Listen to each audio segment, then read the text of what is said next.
여러분, 지금 에너지 시장의 지도가 완전히 새로 쓰이고 있습니다.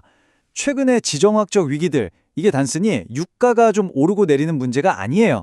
어떤 기업에겐 엄청난 기회가 되고 또 어떤 나라에겐 정말 생존의 위협이 되고 있습니다.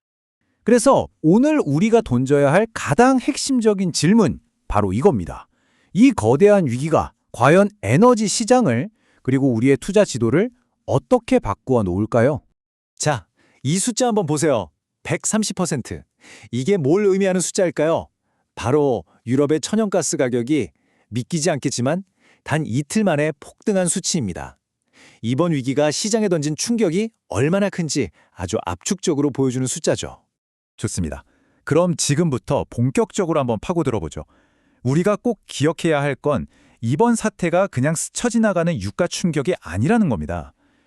글로벌 에너지판에서 말 그대로 새로운 시대가 열리고 있다는 신호탄이에요. 예전의 에너지 위기는 비유하자면 수도꼭지를 잠그는 문제였어요. 원유나 가스 공급을 줄이는 시기였죠. 근데 이번엔 차원이 다릅니다. 아예 수도시설 자체, 그러니까 정유 공장이나 화학 공장이 직접 타격을 입었어요. 이건 원자재가 아니라 우리가 쓰는 최종 제품의 공급망이 무너진다는 뜻이라서 훨씬 더 심각한 상황입니다. 그렇다면 이런 시장의 혼란 속에서 가장 즉각적이고 확실하게 웃는 곳은 어딜까요? 뭐 고민할 필요도 없이 바로 정유산업입니다. 이 이야기를 하려면 정제마진이라는 단어를 알아야 되는데요. 뭐 어려운 거 아니고요. 간단히 말해서 원유 사와서 휘발유나 경유 같은 제품으로 만들어서 팔 때 남는 이익이에요. 이게 바로 정유사 실적의 핵심 지표, 바로미터라고 보시면 됩니다. 이 그래프 한번 보세요. 이게 모든 걸 말해줍니다.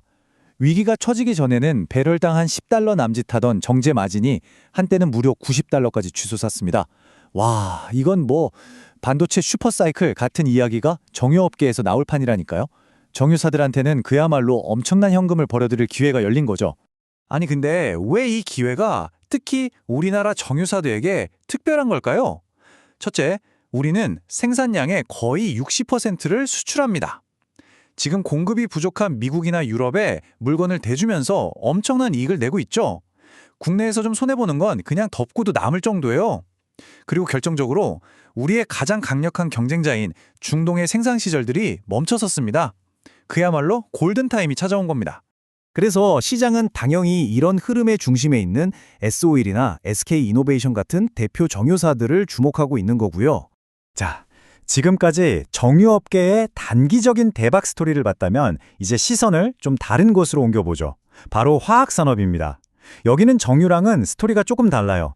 좀 더 길고 구조적인 회복 이야기거든요. 한 전문가가 이런 말을 했어요. 화학이 예전 같은 엄청난 호황을 누리긴 어렵겠지만 길고 길었던 부진의 늪에서 드디어 탈출하고 있다. 딱 이 표현이 지금 상황을 가장 정확하게 설명하는 것 같습니다.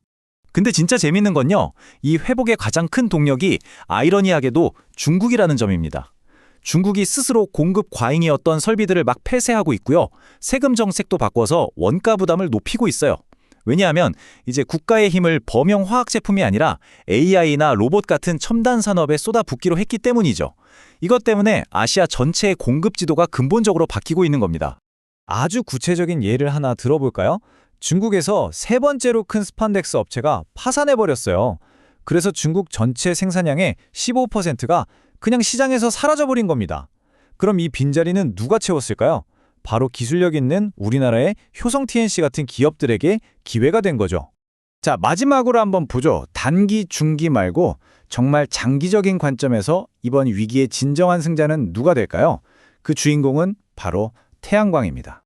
지금까지 태양광 하면 친환경, ESG 이런 단어들이 떠올랐잖아요. 근데 이제는 패러다임이 바뀌고 있습니다. 에너지 안보의 언어로 이야기되기 시작한 거죠.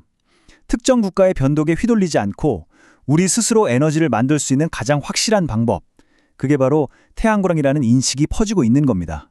특히 우리나라 태양광 기업들한테는 정말 여러 호재가 겹치고 있어요.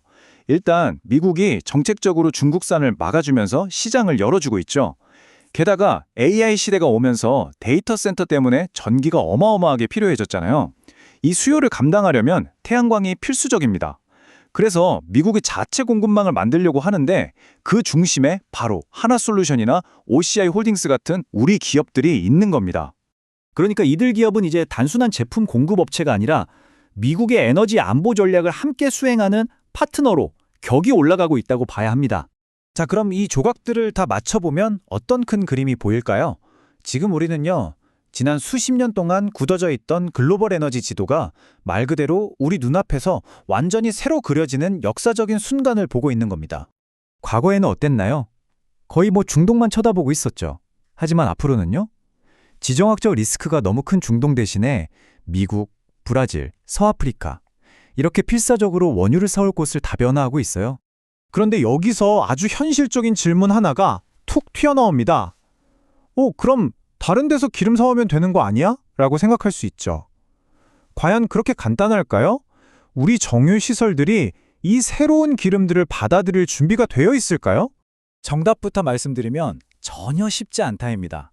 왜냐하면 우리나라 정유 설비들은 수십 년 동안 중동산 원유, 그러니까 좀 끈적하고 무거운 기름에 맞춰서 모든 세팅이 최적화되어 있거든요. 근데 미국 같은 데서 오는 기름은 성질이 완전 달라요.